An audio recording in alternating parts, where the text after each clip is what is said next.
Il y a une question qui résonne comme le tonnerre parmi les autels de ce siècle. L'Église est-elle encore le corps du Christ ou est-elle devenue une entreprise d'hommes? Au premier jour, l'Église pleurait, priait et jeûnait. Maintenant, elle planifie, vend et fait de la publicité. Les apôtres prêchaient à la repentance. Aujourd'hui, beaucoup prêchent à la performance. Autrefois, l'autel était un lieu de soumission. Maintenant, il s'est transformé en une scène de marketing. Et pendant que la croix est oubliée, le public est conquis. Spurgeon disait « La maison de Dieu n'a jamais été créée pour plaire aux consommateurs, mais pour crucifier les pécheurs et consoler les saints. » Mais la génération moderne a confondu la chair avec la scène et le royaume avec le marché. La gloire qui appartenait au Christ a été échangée contre la quête de pertinence, de chiffres et de statut. Et ce qui était autrefois un feu sacré est aujourd'hui une lumière laide. Autrefois, des hommes pleuraient pour les âmes. Maintenant, ils se disputent les abonnés. Autrefois, la crainte de l'Éternel remplissait les temples. Maintenant, la vanité remplit les réseaux. Le Saint-Esprit était le centre des réunions. Maintenant, c'est l'algorithme. Et ainsi, l'Évangile qui était puissance est devenu un produit. Mais il y a une promesse pour ceux qui résistent encore à cette transformation profane. Dieu a encore un reste qui ne plie pas le genou devant Baal. Des hommes et des femmes qui ne servent pas le profit, mais la présence. Et c'est à eux que l'Esprit appelle aujourd'hui. Revenez à l'autel où le profit n'achète pas. L'applaudissement n'importe pas et la gloire est au Christ seul. Cette vidéo est une invitation au retour, non à une ancienne religion, mais à l'essence éternelle. Non au temple de pierre, mais au temple vivant. Car l'Église, qui est devenue une entreprise, peut encore redevenir le corps, si les enfants redeviennent des serviteurs. Il fut un temps où l'autel tremblait. Les saints se prosternaient, les cœurs brûlaient, et le nom de Jésus était le centre de tout. La maison de Dieu n'était pas un lieu de commodité. C'était le lieu de la rencontre avec le feu. Là, l'homme ne cherchait pas à être applaudi, mais brisé. Il n'entrait pas pour être vu, mais pour être transformé. Mais cet autel, qui fut un lieu de larmes et de soumission, semble aujourd'hui éclairé par une autre flamme, non pas celle de l'esprit, mais celle du projecteur. La scène a remplacé la chair, l'applaudissement a remplacé la révérence, et l'amen a cédé la place au like. La liturgie a cédé au divertissement, et le culte a perdu le poids de l'éternité. Charles Spurgeon, au XIXe siècle, voyait déjà ce signe avant-coureur.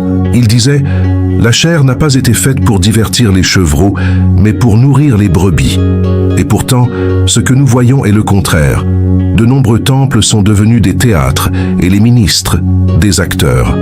Les paroles ont été échangées contre des performances et l'onction contre le charisme. Le Saint-Esprit est invité à entrer, mais seulement s'il respecte le scénario.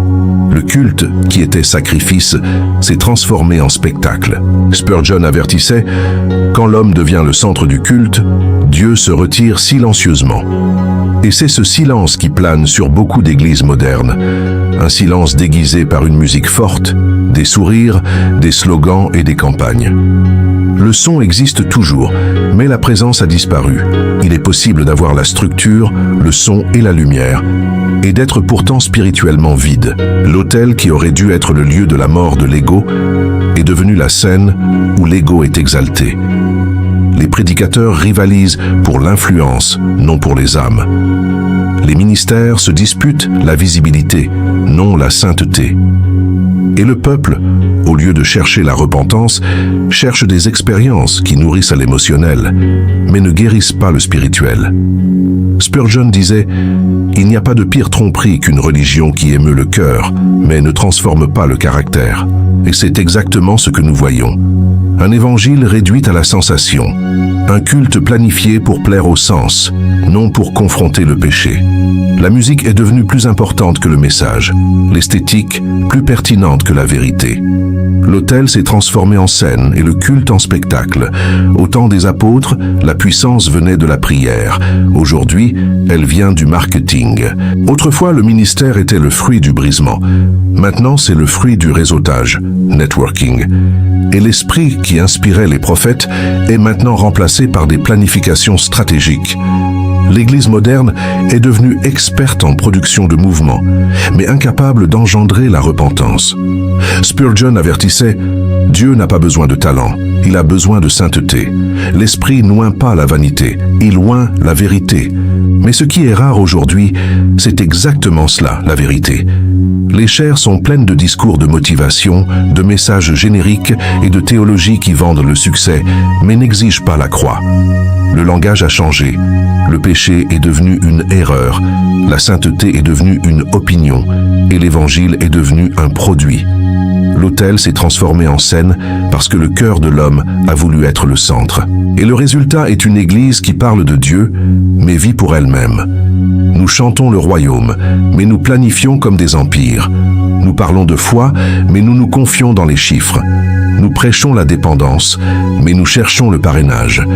L'autel s'est transformé en scène parce que nous avons cessé d'avoir des larmes. Spurgeon disait « Le jour où les chrétiens cesseront de pleurer pour les perdus sera le jour où le Saint-Esprit cessera de les visiter. » Et c'est le temps que nous vivons, des temples pleins mais des yeux secs.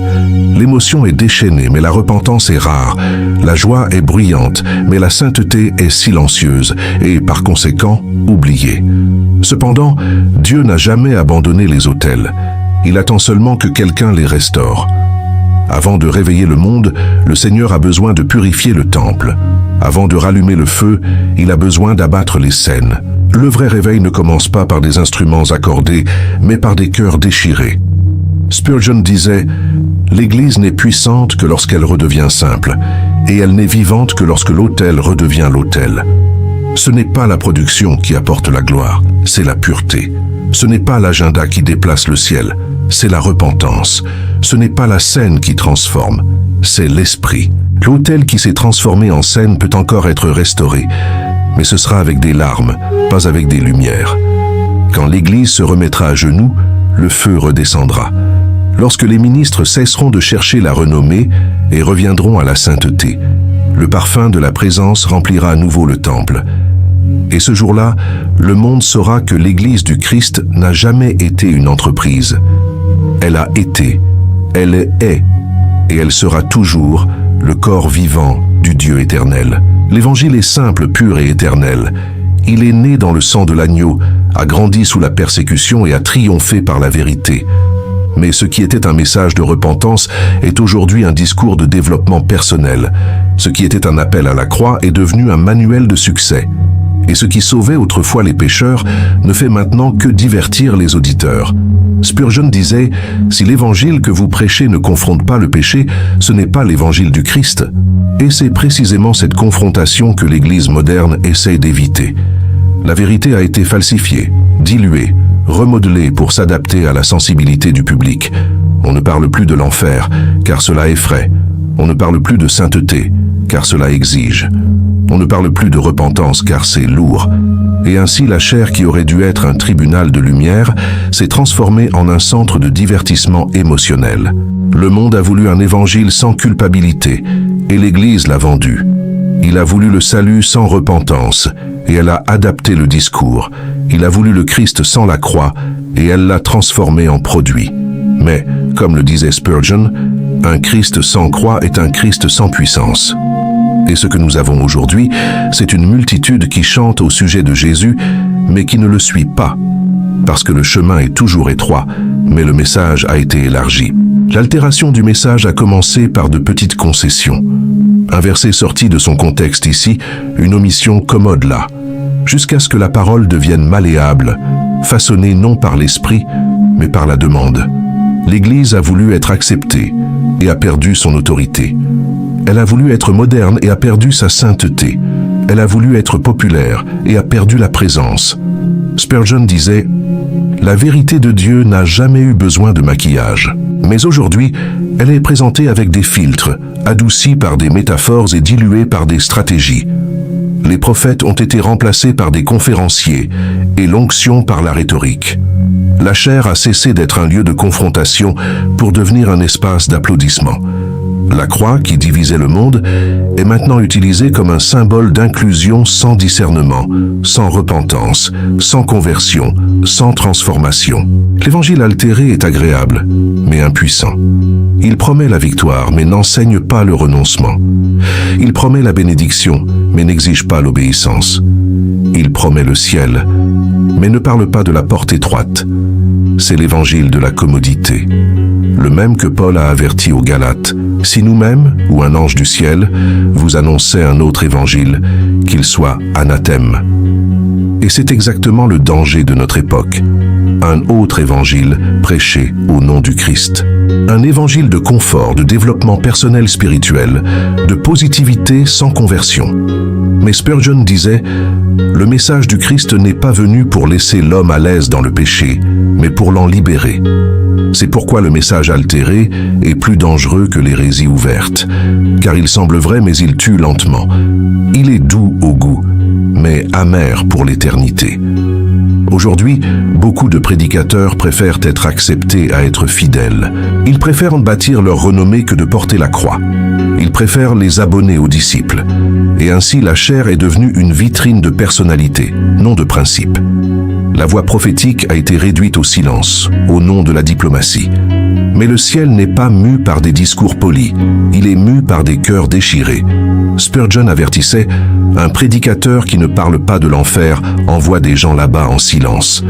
La vérité ne cesse pas d'être la vérité parce qu'elle est impopulaire. Et le devoir de l'Église n'est pas de rendre l'Évangile acceptable, c'est de le rendre non négociable. La parole de Dieu n'a pas besoin d'être éditée, elle a besoin de voix.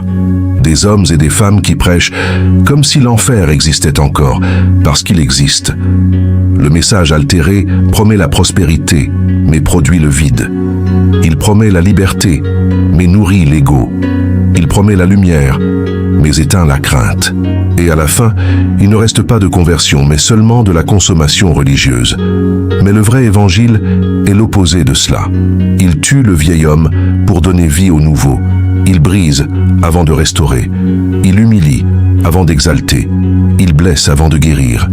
Parce que c'est dans la poussière de la soumission que naît le parfum de la grâce. Spurgeon disait « Je préfère offenser avec la vérité que de consoler avec le mensonge. » Et c'est ce courage qui doit être restauré dans l'Église. Le prédicateur moderne craint de perdre le public, mais le prophète craint de perdre la présence. Et Dieu parle encore par ceux qui préfèrent l'autel à l'applaudissement. Pendant que le monde célèbre un évangile altéré, l'Esprit appelle encore les fidèles à l'original. Non pas l'évangile de la performance, mais celui de la passion. Non pas celui de l'autopromotion, mais celui de l'abnégation. Non pas celui du confort, mais celui de la croix. Spurgeon a conclu un de ses sermons en disant « Si le Christ n'est pas le centre, la chair est une tromperie. » Et c'est peut-être la phrase qui définit le temps que nous vivons. Car là où le message est altéré, le Christ cesse d'être le centre et l'homme prend le trône. Mais il y a un reste. Des hommes et des femmes qui aiment encore la vérité plus que la réputation, qui prêchent encore l'évangile original, même si le monde les hait. Et tant qu'il y aura un seul prédicateur prêt à pleurer au lieu de vendre, l'évangile restera pur, puissant et indestructible.